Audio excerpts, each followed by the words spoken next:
rich people are now cosplaying broke, while broke people are cosplaying rich, influencing culture and social media, and how I believe it's not even a real place per se. What makes you think that hairdo is cheap? Just because there's simplicity in it does not mean money does not go into it. Because if you are broke, how are you affording 400k to go and plait hair?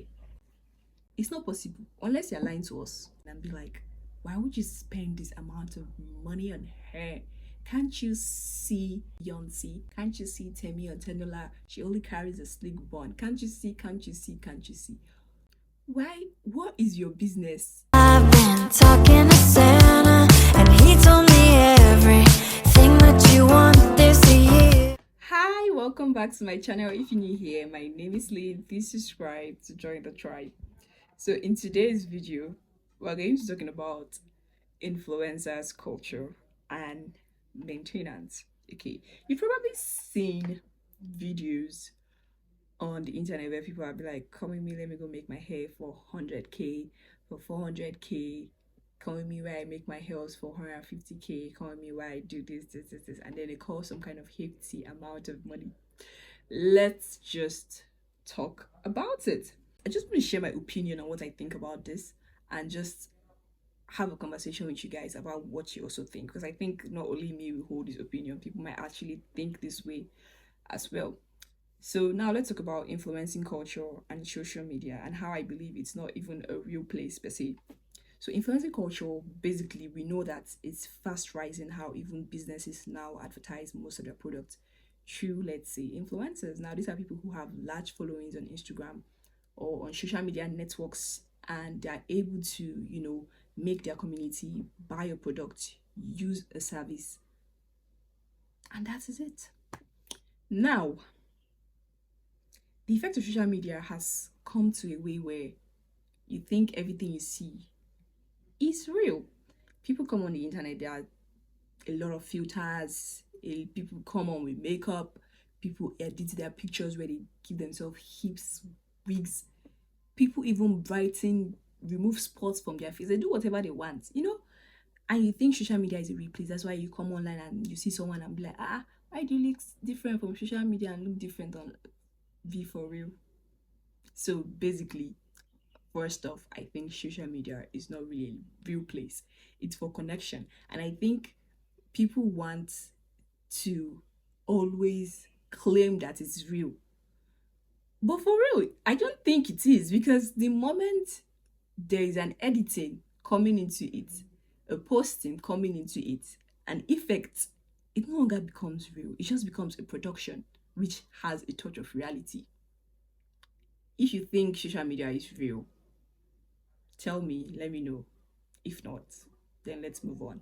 So now I saw this very interesting comment on Twitter where she said that rich people are now cosplaying broke, while broke people are cosplaying rich, and social media, the effect of social media has to be studied. I'm like, reasonable. Now let's talk about that cosplaying rich with regards to maintenance vlogs.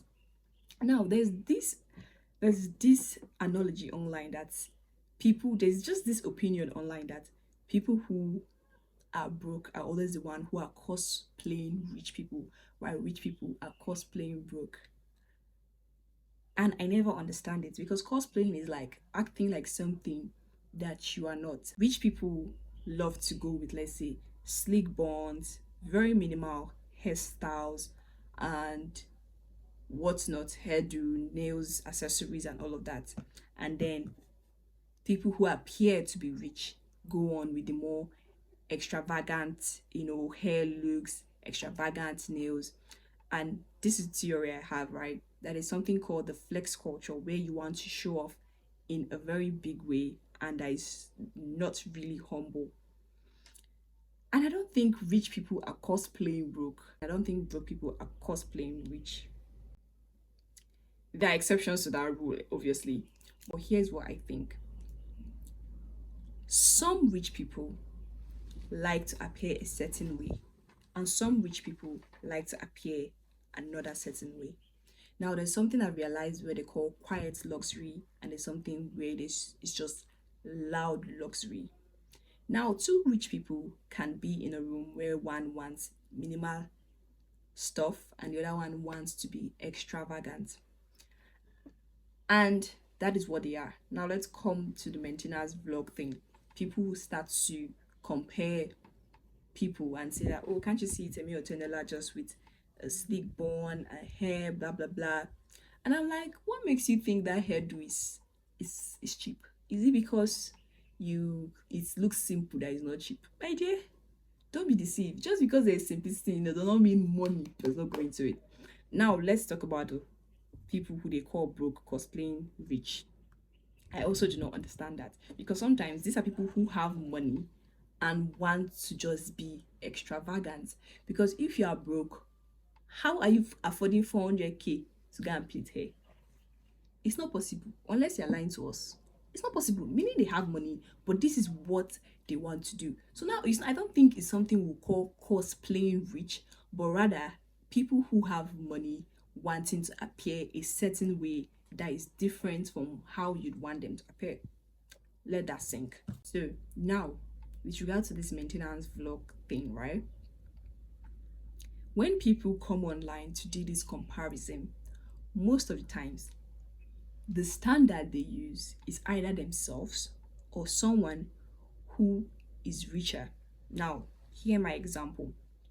They see someone who makes a hairdo and they'll be like, they go to her following. She doesn't come from, let's say, a well-known family. Now, you don't know anything about this person. You don't know anything about this person.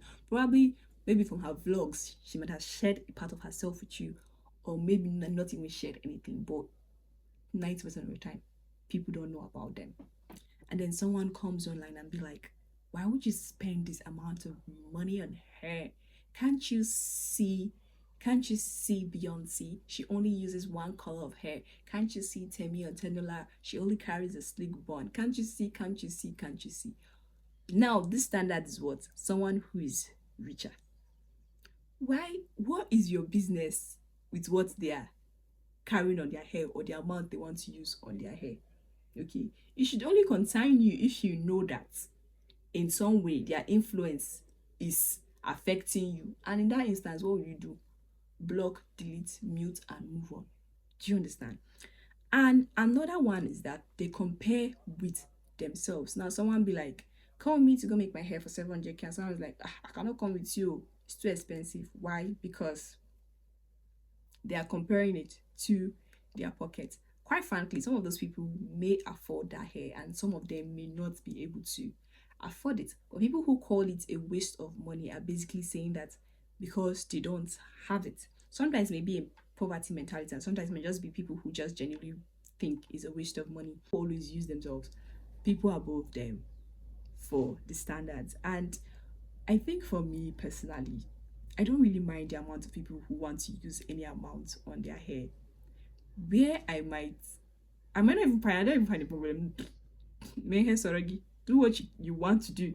I think one thing I'll probably want to comment on is the fact that if you cannot afford it, don't let the bandwagon effect make you move out of your income bracket just to please a particular society standard or something of that sort. Let me move on to my fourth point and discussion. So here's my theory.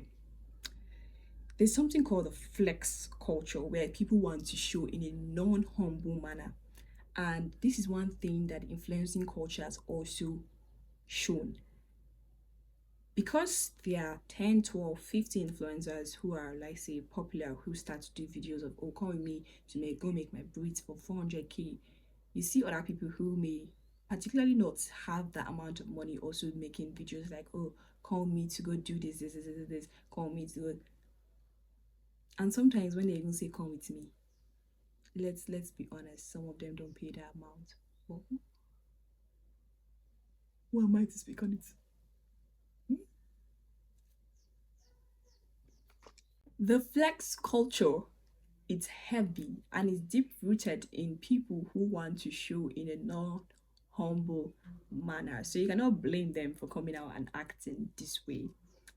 And then here are my thoughts. Basically, I think this thing where they say that come with me to go make my hair for this amount, that amount, may end up making that particular service overly expensive more than what it should be. Now, I'm not complaining about the money you are spending. I'm complaining about the effects of that action.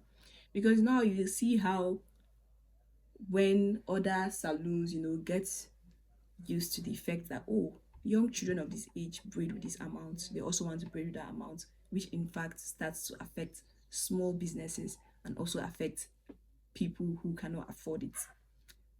This is not basically something that happens in all instances. It's just an instance of what I'm saying. And that's why you can enter into saloons that like, if you make all back again for you 1K, now come 5K. Why? Because people have watched 5 TikTok videos of someone going to a saloon and they give them champagne. You see champagne. Now they're even selling fake drinks in Nigeria. God, I beg. And then you would think all back should cost 50K. Why? Because of the popularity of such. So that is basically the only effect I think it would have. My final thoughts on this would be that people, if you don't have the income, you shouldn't be, will I say, crazy to follow what everyone is doing. To be very honest, if you cannot afford a hairdo of 100K, if you cannot afford spiral hair, pack your hair, do what you can, okay? Work within your bracket. Because sometimes the thing is, people who couldn't afford it initially are people who end up affording it and showing it out so widely, which is a flex culture. But let me see what you guys think. Do you guys think this influencing culture and the whole maintenance vlog thing is going to affect a lot of people? It's already affecting people. Well, let me hear your thoughts on this. I would like to see. And if you've not subscribed to my channel, please do and give this video a big thumbs up. I'll see you in my next. Bye.